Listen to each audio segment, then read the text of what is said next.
Subscribe करिए हमारे channel target UP TET CTET को और बेल आइकन को दबाइए। हेलो दोस्तों, मैं आनंद स्वागत करता हूं आप सभी का आपके अपने चैनल और app target UP TET CTET में। दोस्तों, हम पढ़ रहे हैं आपके डीएलएड 4th सेमेस्टर के गणित विषय को और इसमें हमने शुरू के जो 5 चैप्टर हैं उनको पूरा कंप्लीट कर लिया है। जितने भी टॉपिक्स हैं पांचों चैप्टर्स में उन पे जितने भी प्रकार के बेस्ड क्वेश्चंस बन सकते हैं सभी क्वेश्चंस को मैंने करा दिया है और सभी का टेस्ट मैंने ऐप पे अपलोड कर दिया है और सभी चैप्टर्स का जो ये नोट्स तैयार हो रहा है इस सभी नोट्स का पीडीएफ मैंने आपको ऐप में प्रोवाइड कर दिया है। तो आप सभी चीजें ऐप से प्राप्त कर सकते हैं और इससे पहले की क्लासेस अगर आपने नहीं देखी हैं तो आपको नीचे डिस्क्रिप्शन में लिंक मिल जाएगा या फिर ऐप पे भी आप सभी क्लासेस को देख सकते हैं। ऐप पे आपको देखने से ये फायदा मिलेगा कि ऐप में आप बिना प्रचार के देख पाओगे, ऐड नहीं आएगा, कोई डिस्टरबेंस नहीं होगा। अब चलिए स्टार्ट करते हैं। देखिए चैप्टर 6 है आपका द्विघात एवं रेखीय समीकरण, मतलब इंग्लिश में जिसे हम बोलते हैं क्वाड्रेटिक एंड लीनियर इक्वेशन। अब क्वाड्रेटिक इक्वेशन हमें पढ़ना है, द्विघात समीकरण इसमें पढ़ना है और रेखीय समीकरण, ये दो समीकरण हमको पढ़ना है। इन दोनों समीकरणों के बारे में जानना है, इनका हल हम कैसे करते हैं, इनका सॉल्यूशन हम कैसे करते हैं। तो सबसे पहले इस क्लास में हम लोग देखने वाले हैं द्विघात समीकरण, क्वाड्रेटिक इक्वेशंस। द्विघात समीकरण पढ़ने से पहले हम लोग देखते हैं चर राशियां, वेरिएबल्स क्या होते हैं। तो जिन राशियों का मान दी गई शर्तों के अनुसार बदलता रहता है उसे चर या अज्ञात कहते हैं। जैसे यहाँ पे आप एग्जाम्पल देखिए, एक समीकरण दिया गया है x + 1 = 2। तो x + 1 = 2 अगर दिया गया है, यहाँ पे लिखा गया है, तो अगर +1 को हम लोग बराबर के उधर भेज दें तो क्या होगा, 2 -1 हो जाएगा, यानी कि x की वैल्यू कितनी आ जाएगी, x की वैल्यू 1 आ जाएगी। तो यहाँ पे आपने देखा x की वैल्यू 1 आ गई। इसी प्रकार से दूसरा समीकरण अगर दिया रहे यहाँ पे हमें x + 2 = 2, अब यहाँ +2 को इधर भेजेंगे बराबर के तो 2 - 2 हो जाएगा, यानी x की वैल्यू कितनी आ जाएगी, 0। तो यहीं पे दो समीकरण में ही आप देख रहे हैं कि x की वैल्यू अलग अलग आ रही है, मतलब कि दी गई जो शर्त है उसके अनुसार x का मान बदलता रहता है। तो ऐसी राशियां जिनका मान दी गई शर्तों के अनुसार बदलता रहता है उसे हम लोग क्या कहते हैं, चर राशियां कहते हैं, वेरिएबल्स कहते हैं। और चर राशियां हैं, ये वेरिएबल्स हैं। और कांस्टेंट तो आप जानते हैं, अचर राशियां जो होती हैं, जैसे कि जो संख्याएं होती हैं 1 2 3 4 5। अब 5 कहीं भी लिखा हो, किसी भी प्रश्न में 5 का मान आपको पता है कि गिनती के 5, ठीक, तो 5 का मान हमेशा 5 ही रहता, बदलता नहीं है। और x का मान अलग अलग जगह पे अलग अलग हो सकता है। तो ऐसी जो राशियां होती हैं जैसे x हो गया, y हो गया, z हो गया, तो इनका मान क्या होता है, इनका मान बदलता रहता है, ठीक है। अब आगे देखिए, यहाँ पर दोनों समीकरण में x के मान अलग अलग हैं, अतः x एक चर अज्ञात राशि है, ठीक, यह आप समझ गए। जिस समीकरण में अज्ञात राशि की सबसे बड़ी घात 2 हो तो वह द्विघात समीकरण कहलाता है। अब समीकरण हम पढ़ रहे हैं तो समीकरण भी आपको थोड़ा सा समझ लीजिए। जैसे यहाँ पे x + 1 = 2 लिखा था, तो कोई समीकरण कब होता है, समीकरण की पहचान आप कैसे करेंगे। समीकरण होता है उसमें तो पहले आपको बराबर का चिन्ह मिलेगा। किसी भी समीकरण में सबसे पहले तो आप बराबर का चिन्ह देखोगे, बराबर का चिन्ह होगा उसमें और दोनों तरफ कुछ चर और अचर को मिला के चीजें लिखी रही होंगी। जैसे x के रूप में कुछ चीजें लिखी रही होंगी और बराबर में कुछ कांस्टेंट लिखा होगा, ठीक है। तो इस प्रकार से, और x के किसी एक या जितनी भी जो घात होती है, x के किसी एक या दो, मतलब गिनती के कुछ मानों के लिए, ठीक है, जैसे समीकरण की घात होगी उस अनुसार x के 1 2 3 4 इस प्रकार के मानों के लिए ही केवल वह सेटिस्फाई करेगा, मतलब कि x के कुछ मान के लिए ही दोनों पक्षों का जो मान होगा वह बराबर होगा, ठीक है। x के केवल कुछ मानों के लिए दोनों पक्षों का मान आपस में बराबर होगा, ठीक। तो समीकरण दोस्तों आपको समझ में आ गया होगा। समीकरण क्या होता है, समीकरण की पहचान आप कर लोगे, बराबर का चिन्ह होता है और x के कुछ ही मानों के लिए समीकरण के जो दोनों पक्ष होते हैं वह बराबर होते हैं। अब इसके आगे देखिए, समीकरण एक ax² plus bx plus c equal to 0 एक द्विघात समीकरण होगा जहां a b c वास्तविक संख्याएं हैं तथा a नॉट इक्वल टू 0 है और द्विघात समीकरण का एक मानक रूप कहलाता है। अब आप देखिए, जो स्टैंडर्ड फॉर्म होता है किसी भी द्विघात समीकरण का वह होता है ax² plus bx plus c equals to 0। यहाँ पे a b c क्या है? a b c वास्तविक संख्याएं हैं।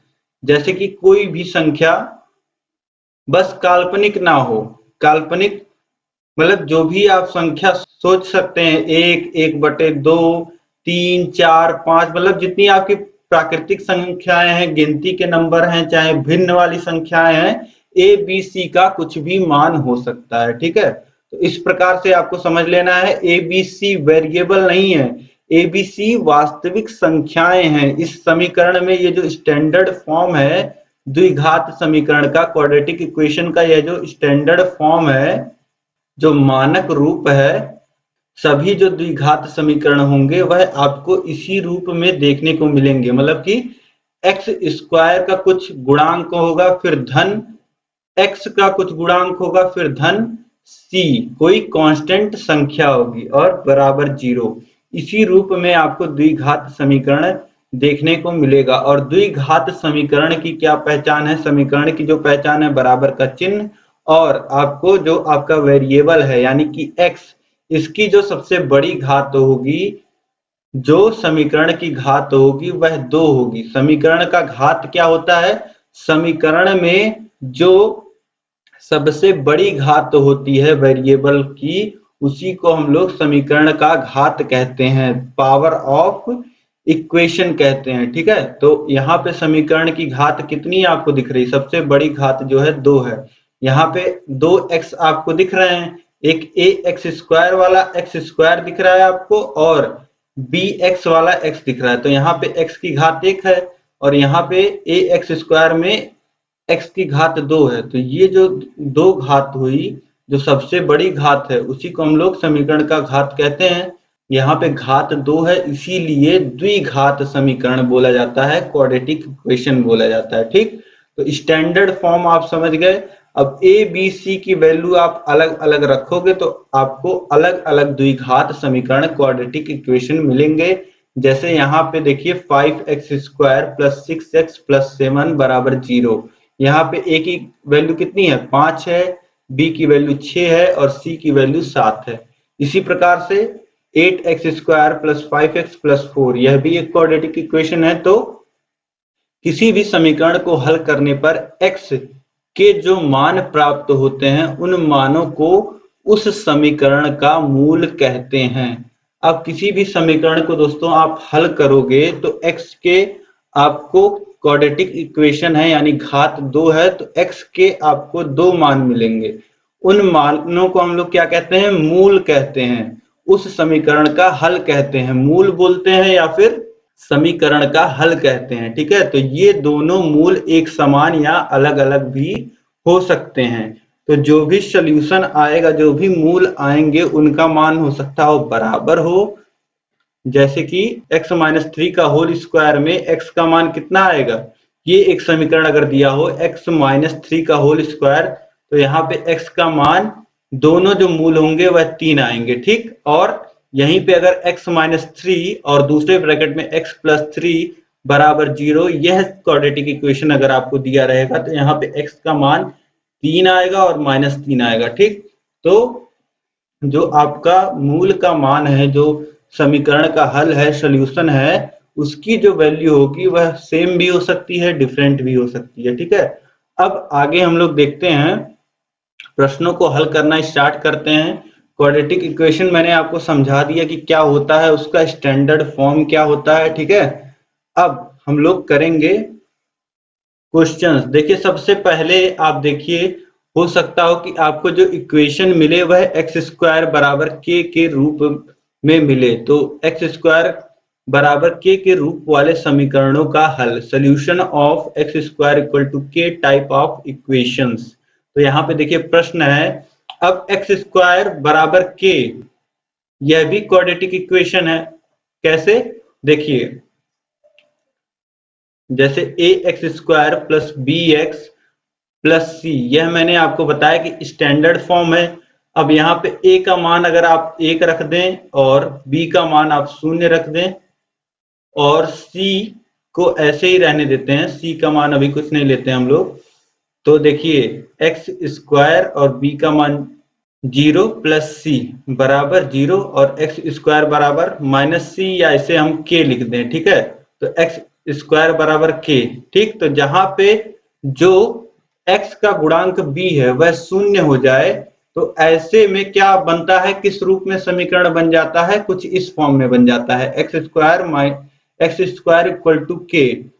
ठीक है, तो अगर इस प्रकार के इक्वेशंस आपको दिए रहें तो इनका सोल्यूशन कैसे करते हैं, सबसे पहले हम यही देख लेते हैं क्योंकि यह सबसे आसान है। अब इसके आगे हम लोग बाकी क्वाड्रेटिक इक्वेशंस को कैसे हम सॉल्व करते हैं, ये सारी चीजें हम आगे क्वेश्चंस में समझते हुए चलेंगे। ठीक है, तो अब देखिए यहाँ पे क्वेश्चन है, सबसे पहला जो प्रश्न है इसमें वह है x square minus 36 equal to 0। तो x square minus 36 equal to 0।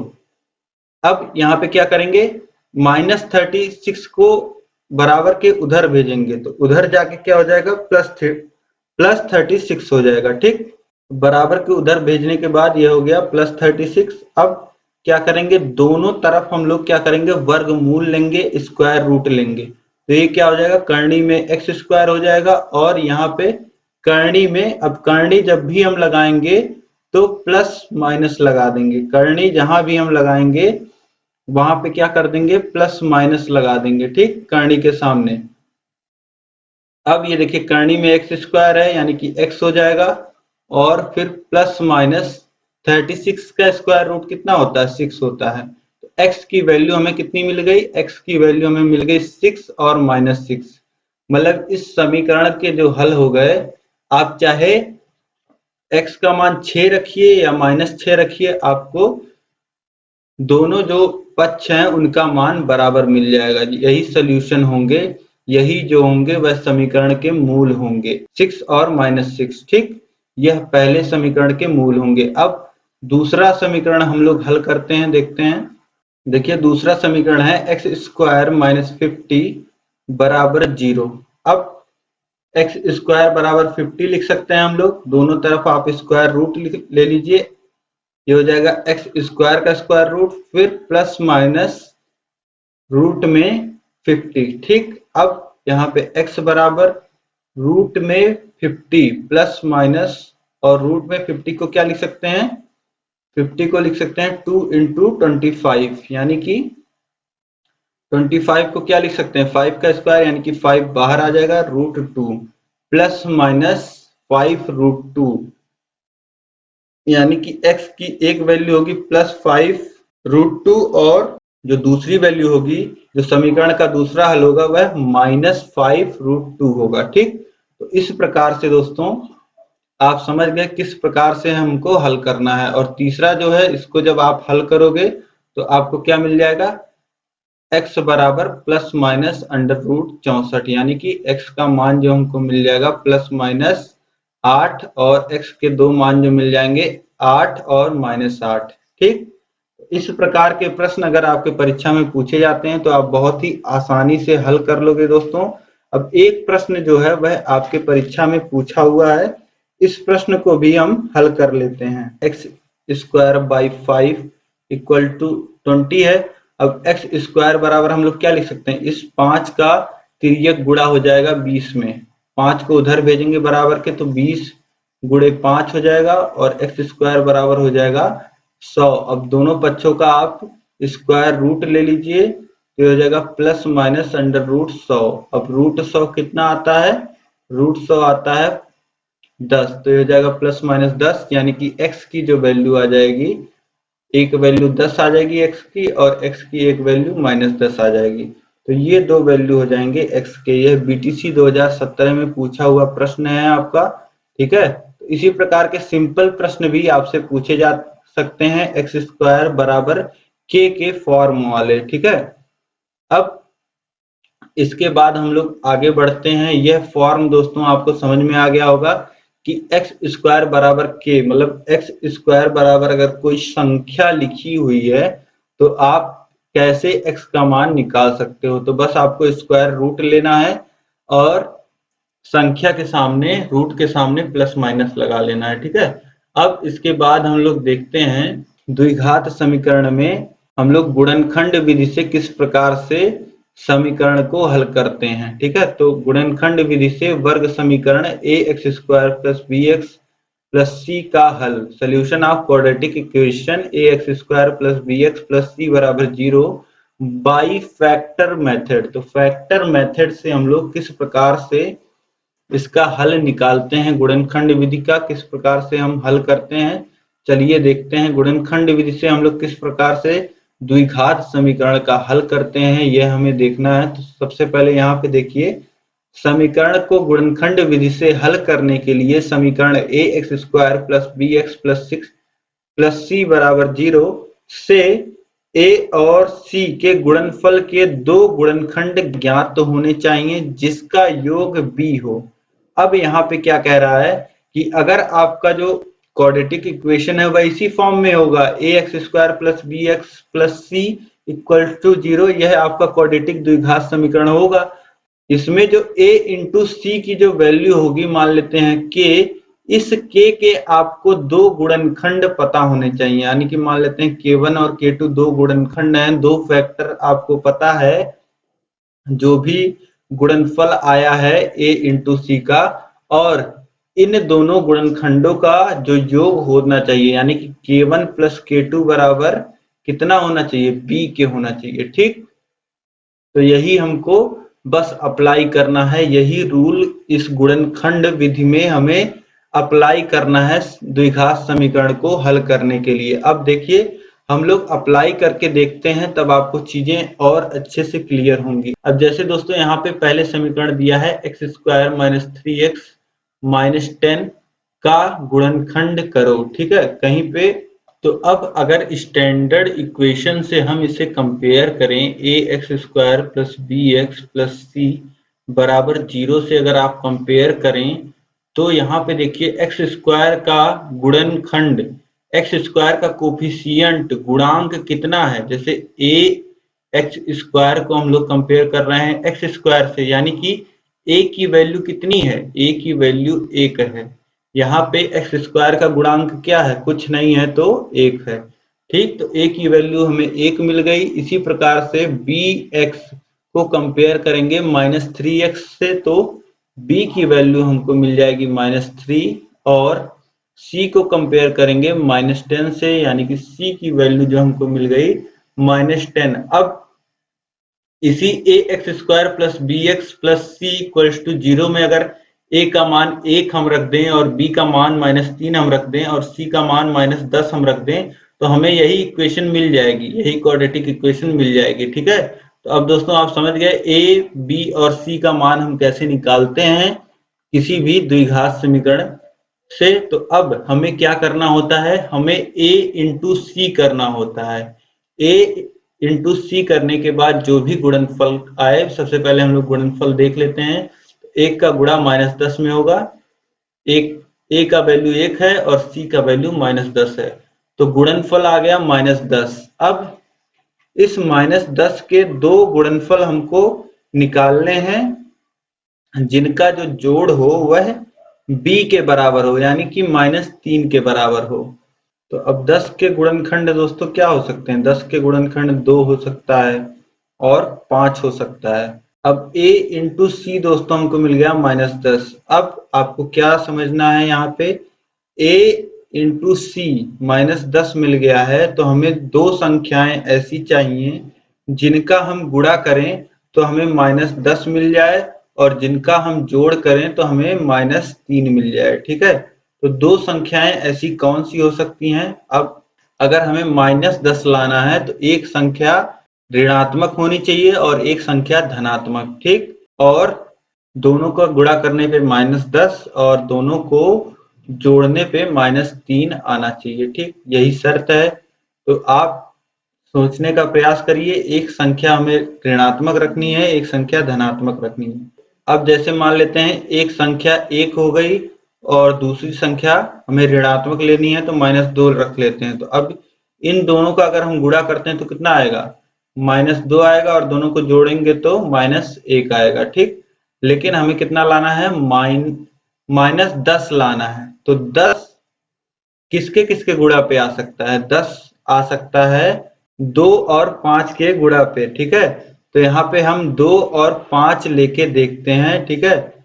अब एक संख्या को माइनस रखना है और हमें -3 योग भी लाना है दोनों का। तो जो बड़ी संख्या है उसको हम माइनस में रखेंगे, यानी कि -5 और 2 हम लेंगे। अब -5 का गुणा 2 में आप करोगे तो -10 -10 आ जाएगा और दोनों का योग जोड़ोगे दोनों को तो -3 आ जाएगा, ठीक। यही हमारा रिक्वायरमेंट था जो फुलफिल हो गया, ठीक है।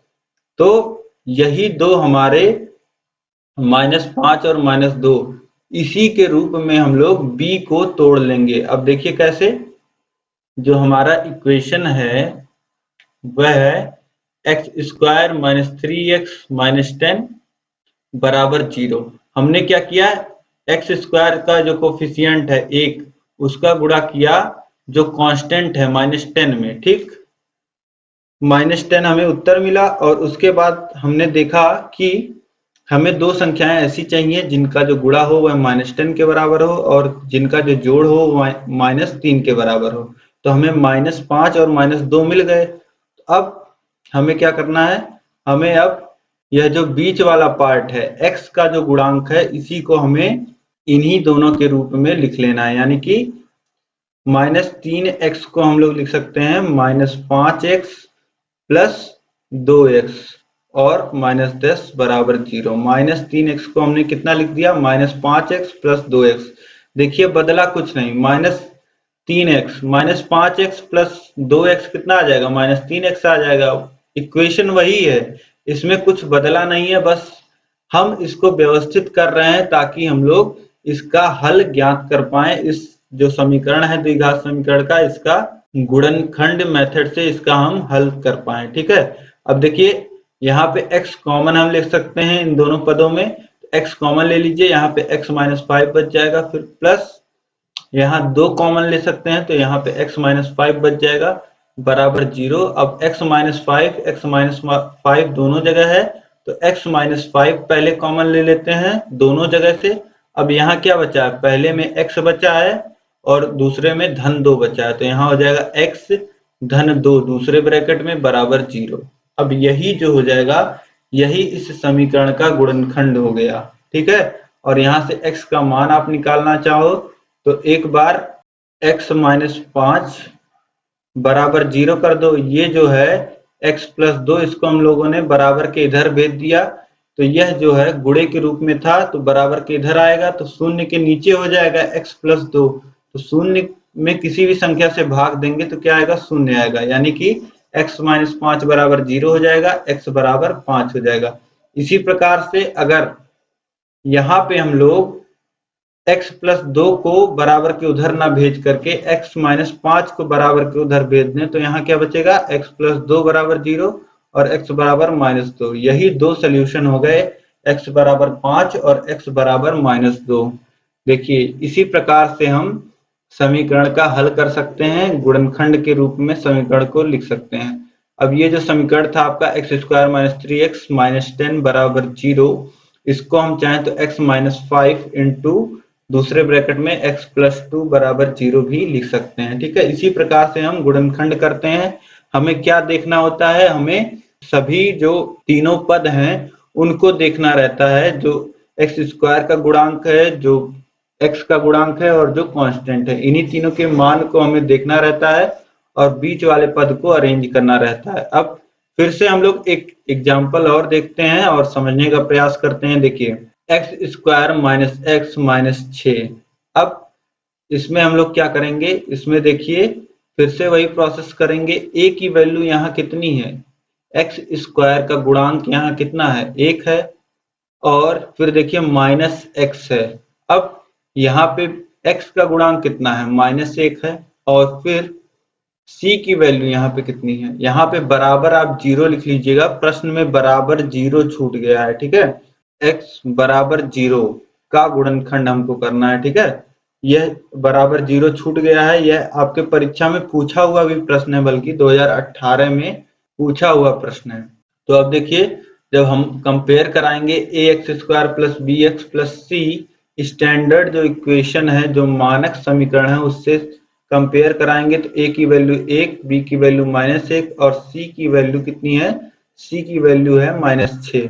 अब हम क्या करते हैं, a इंटू सी निकालते हैं। a इंटू सी कितना है, a इंटू सी -6 आएगा, 1 का गुणा -6 में होगा तो -6। अब -6 को इस तरीके से हम तोड़ेंगे कि गुणा जो करें हम, तो गुणा करने पे दो पदों में इस प्रकार से हमको तोड़ना है कि गुणा करने पे हमें -6 मिले और जोड़ने पे -1 मिले। तो हम किस में तोड़ सकते हैं इसको, -3 और +2 में तोड़ सकते हैं, ठीक है। 2 का गुणा -3 में होगा तो हो जाएगा -6 और जोड़ेंगे तो -1 आ जाएगा, ठीक। तो इस प्रकार से अब क्या हम लिख सकते हैं, x square -3x plus 2x -6।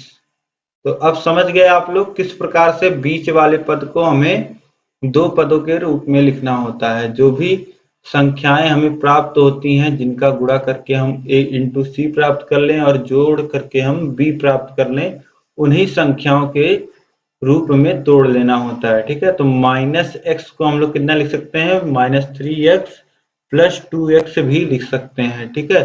और यही हमने क्यों लिखा, यही हमने इसलिए लिखा क्योंकि यहाँ से हमने निकाल लिया था कि क्या हम यहाँ पे लिखें कि गुणनखंड हमें मिल जाए। तो अब यहाँ पे x कॉमन ले लेते हैं, तो x कॉमन लेंगे तो यहाँ बचेगा x -3। इन दोनों पदों में x हमने कॉमन लिया है, तो यहाँ बचा है x और यहाँ बचा है -3, ठीक है। फिर प्लस, अब यहाँ पे क्या कॉमन मिल रहा है, आप देखिए यहाँ पे बस 2 कॉमन मिल सकता है, ठीक। तो 2 कॉमन ले लेंगे, +2 कॉमन होगा तो यहाँ पे बचेगा x और यहाँ पे बचेगा -3, ठीक। तो अब देखिए यहाँ पे भी x -3 आ रहा है एक पद, यहाँ पे भी x -3 आ रहा है। x -3 अगर हम कॉमन ले लेंगे तो यहाँ क्या बचा है, यहाँ पे x बचा है और यहाँ पे +2 बचा है, तो x +2 यह गुणनखंड हो गया।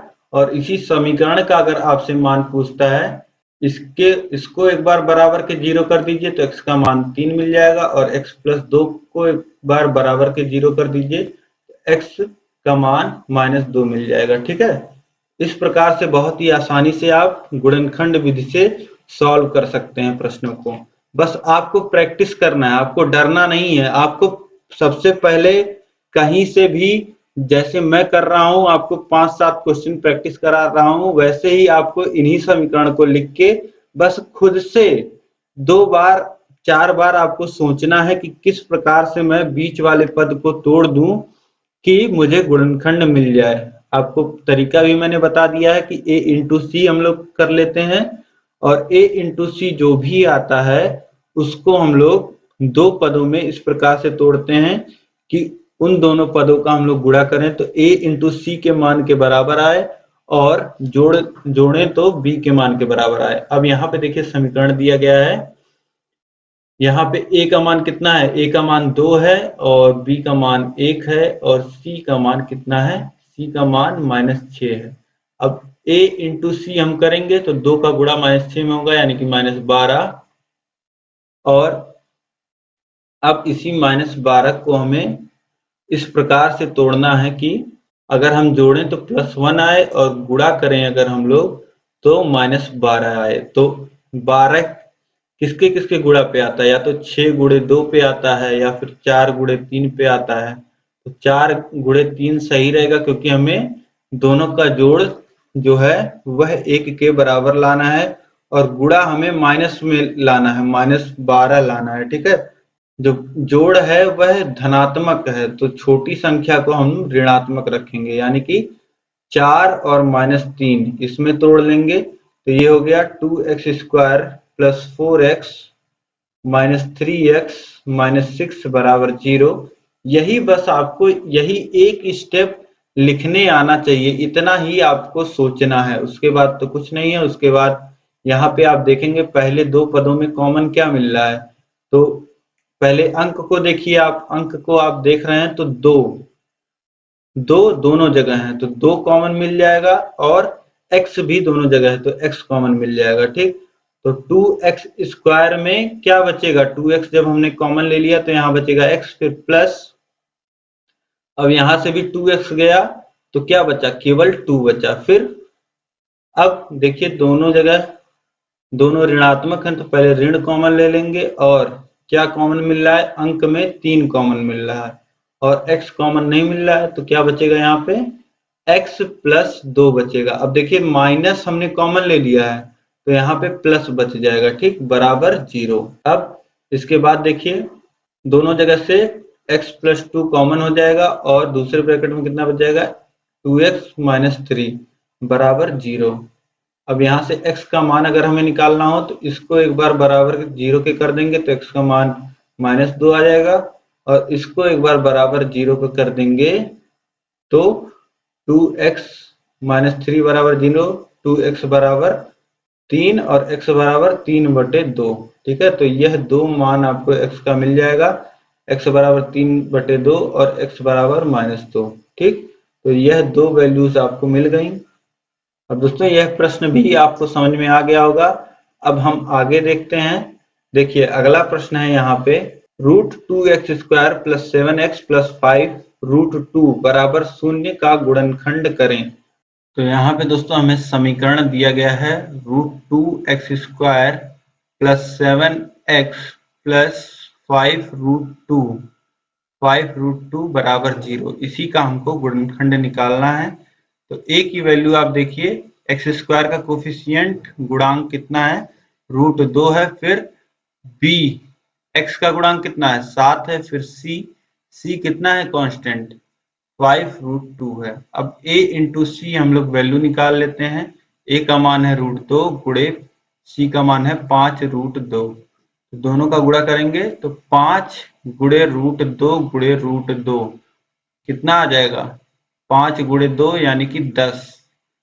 a इंटू सी का मान 10 आ गया। अब 10 को हमें इस प्रकार से तोड़ना है, 10 किसका किसका गुणा करके मिल सकता है, दो संख्याओं का, तो 2 और 5 का। ठीक, तो अब 7x को हम कितना लिख सकते हैं, 7x को हम लोग 5x धन 2x भी लिख सकते हैं। तो यहाँ पे लिख लीजिए समीकरण में √2x² plus 5x plus 2x plus 5√2। ठीक, ये हो जाएगा बराबर 0 के। अब यहाँ से आप क्या कॉमन ले सकते हैं, यहाँ से पहले दो पदों को देखिए, यहाँ पे x कॉमन मिल जाएगा तो बच क्या जाएगा, √2x प्लस 5, और फिर यहाँ से आप क्या कॉमन ले सकते हैं। अब यहाँ पे दोस्तों ऐसे तो कुछ कॉमन नहीं दिख रहा है बाद वाले पदों में, लेकिन आप ध्यान से देखोगे तो आप √2 कॉमन ले सकते हो। 2 को आप क्या लिख सकते हो, √2 गुणे √2 भी लिख सकते हो।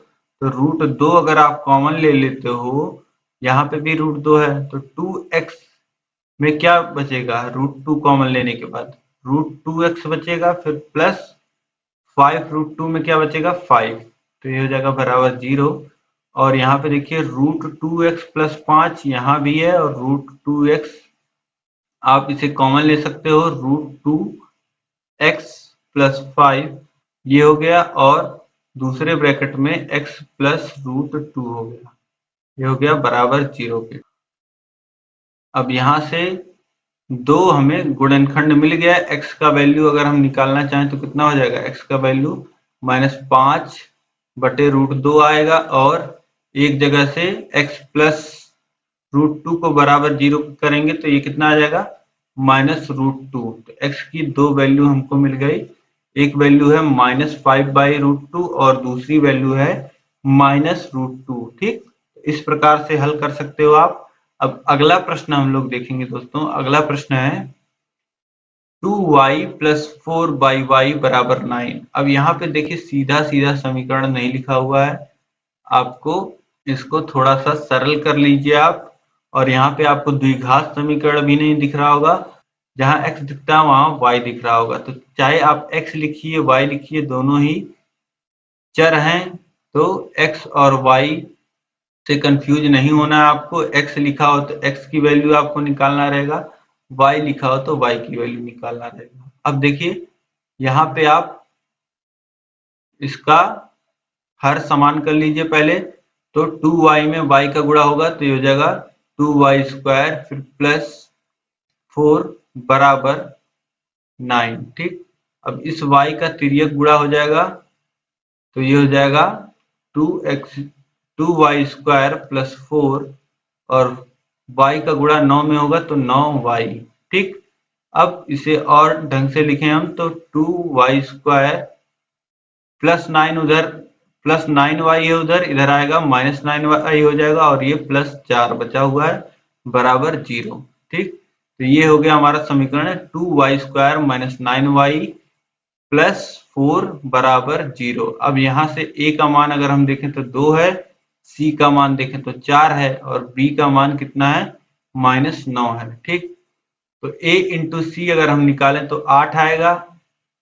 तो हमें ऐसे दो पद चाहिए जिनका हम गुणा करें 8 आए और जिनको हम जोड़ें तो माइनस 9 आए। तो गुणा करने के बाद हमें 8 लाना है और जोड़ने के बाद माइनस 9 लाना है। तो ऐसे दो पद क्या हो सकते हैं? ऐसे दो पद देखिए 8 कब आ सकता है? 8 या तो 2 गुणे 4 हो या फिर 8 गुणे 1 हो। तो यही हम करेंगे। तो हमें लाना है प्लस 8 और यहाँ पे लाना है जोड़ जो है वह माइनस में लाना है। ठीक है, तो दो अगर ऋणात्मक संख्याओं का हम गुणा कर लें तो हमें संख्या धनात्मक मिल सकती है और दोनों ऋणात्मक संख्याओं का अगर जोड़ें तो ऋण मिल जाएगा। ठीक है, तो माइनस 8 और माइनस 1 हमको मिल जाएगा। ठीक है, तो यहाँ से आप दोस्तों समझ पा रहे होंगे जो 8 के दो गुणनखंड फैक्टर हम खोजेंगे वह -8 और -1 खोजेंगे। ठीक, तो अब यह जो समीकरण है इसको हम कितना लिख सकते हैं? इसको हम लोग लिख सकते हैं 2y square minus 8y minus 1y या माइनस y लिखें फिर प्लस 4 इक्वल्स टू 0। यह हमारा समीकरण हो जाएगा। अब इसे सॉल्व करेंगे। देखिए पहले तो 2y कॉमन ले सकते हैं, यहाँ बचेगा y और यहाँ पे बचेगा -4। फिर यहाँ पे -1 कॉमन ले लेंगे तो यहाँ पे बचेगा y और यहाँ से माइनस कॉमन हुआ है तो फिर यहाँ भी माइनस बचेगा और यहाँ हो जाएगा -4 बराबर 0। अभी आप जो ब्रैकेट के बाहर यही माइनस का आप ध्यान रखिएगा। ठीक है, तो आपका क्वेश्चन गलत नहीं होगा। माइनस जब हम कॉमन ले रहे हैं तो जहाँ पे माइनस है वहां का प्लस हो जाएगा और जहां पे प्लस है वहां माइनस लग जाएगा। ठीक, -1 हमने कॉमन लिया है ना, तो इस वजह से यहाँ जो +4 है वह -4 हो जाएगा। अब देखिए y -4 यहाँ भी है, y -4 यहाँ भी है, तो y -4 कॉमन हो जाएगा और यहाँ बचा है 2y, तो 2y और यहाँ पे बचा है -1, तो -1 बराबर 0। अब यहाँ से वैल्यू निकालना चाहें तो y -4 बराबर हम लोग क्या लिख सकते हैं? 0 के, क्योंकि ये पद गुणे में है तो इसे 0 के बटे में भेज देंगे तो ये 0 के ही बराबर हो जाएगा, यानी कि y -4 बराबर 0 हो जाएगा और y बराबर 4 हो जाएगा। इसी प्रकार 2y -1 बराबर 0 अगर हम लिखें तो y का मान कितना लिख सकते हैं? 1/2 लिख सकते हैं। तो y के दो मान आपको पता चल गए, 4 और 1/2। तो इस प्रकार से दोस्तों कोई भी प्रश्न आएगा तो आप बहुत ही आसानी से हल कर लोगे। गुणनखंड विधि से आप किसी भी समीकरण का हल निकाल सकते हो, उसका गुणनखंड ज्ञात कर सकते हो। ठीक है, आपको एक ट्रिक मैं और बता दूं, जैसे कोई भी समीकरण दिया है तो यहाँ पे देखिए आप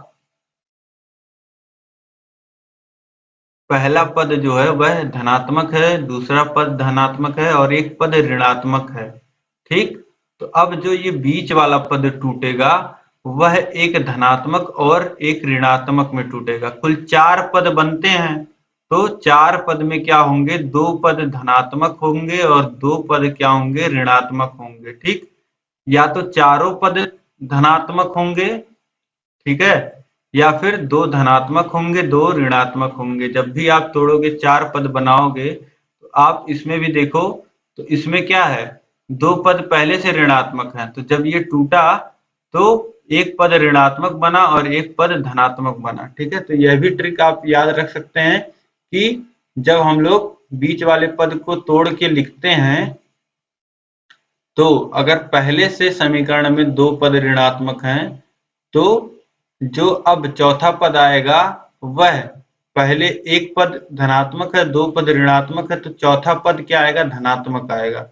हमेशा 2 2 के संख्या में होते हैं, ठीक है, 2 धनात्मक और 2 ऋणात्मक, या फिर सारे ही धनात्मक होंगे। ठीक है, या फिर सारे ही पद धनात्मक होंगे। इस प्रकार से दोस्तों आप यह समझ गए।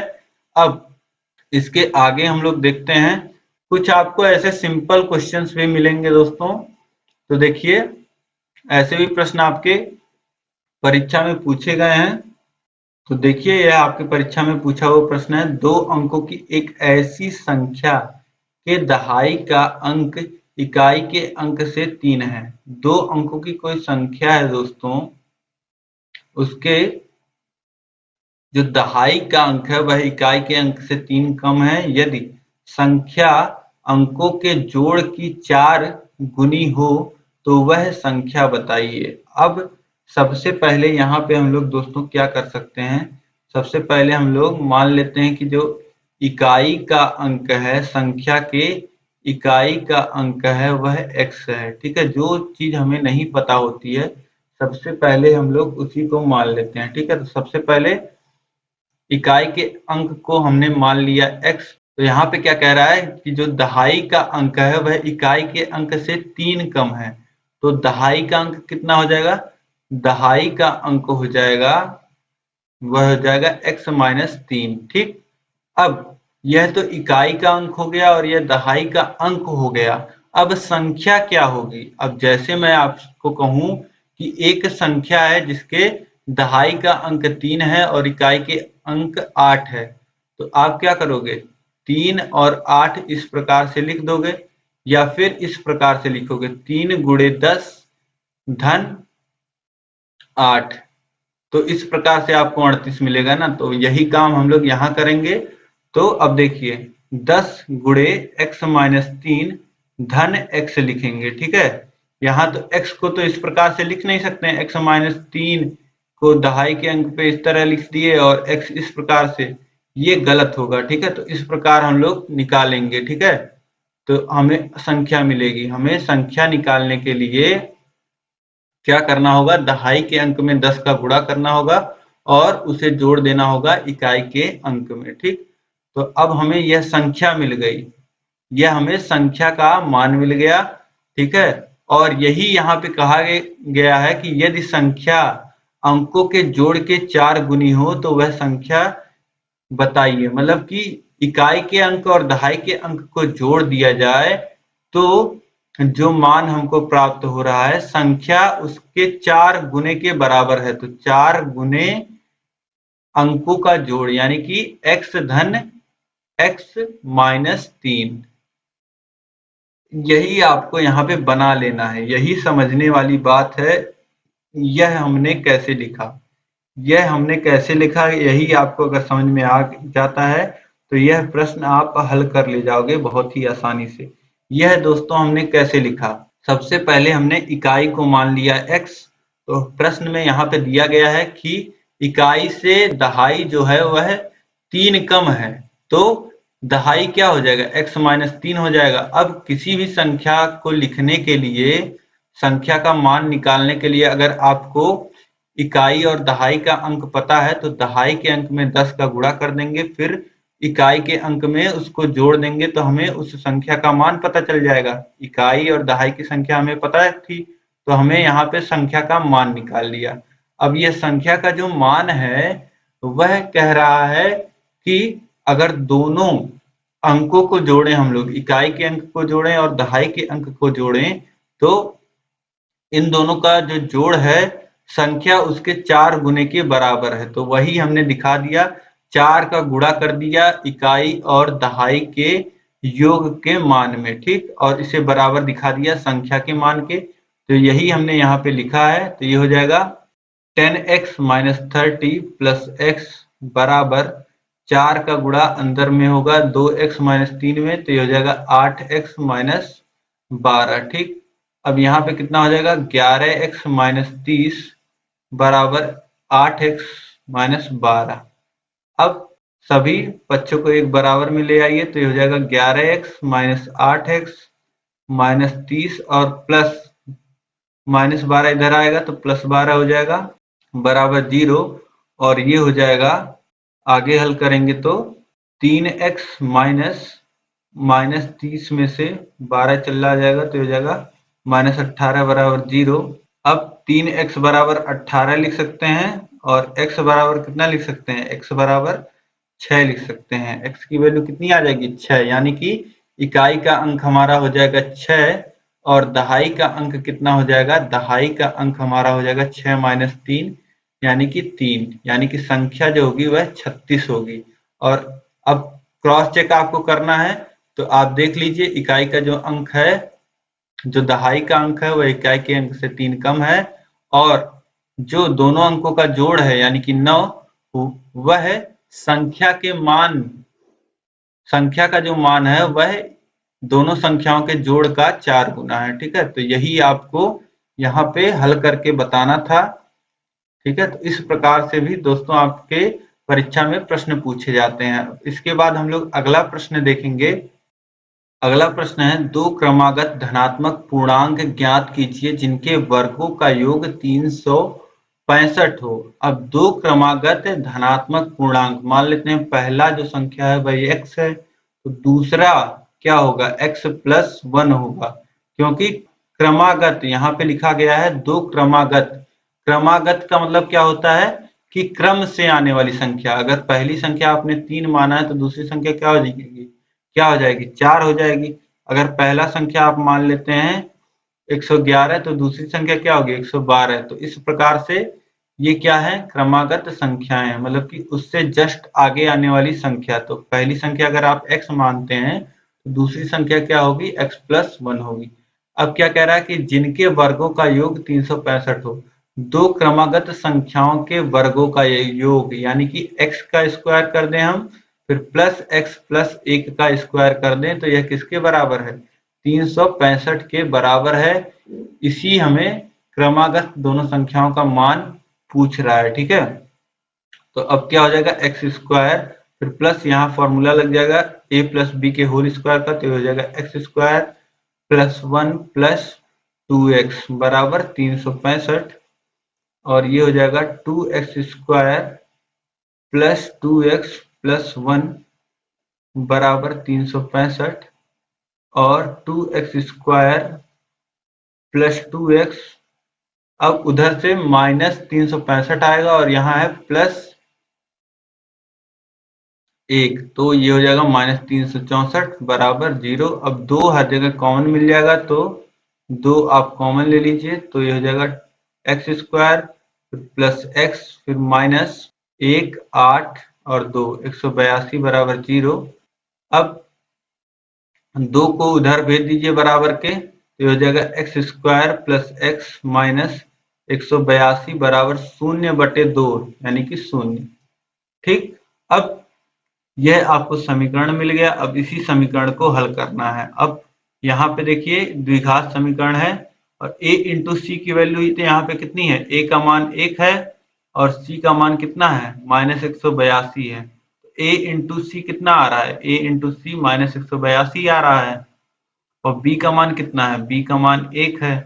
तो हमें ऐसी संख्या चाहिए, ऐसी दो संख्याएं चाहिए जिनका गुणा हम करें तो माइनस 182 आए और जोड़ें तो प्लस 1 आए, ठीक।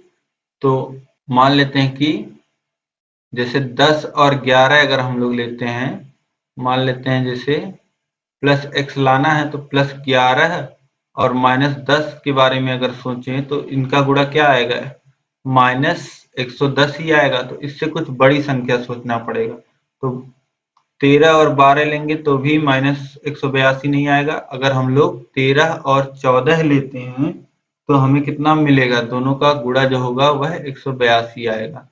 हमें संख्या कितनी मिल जाएगी, 14 और 13।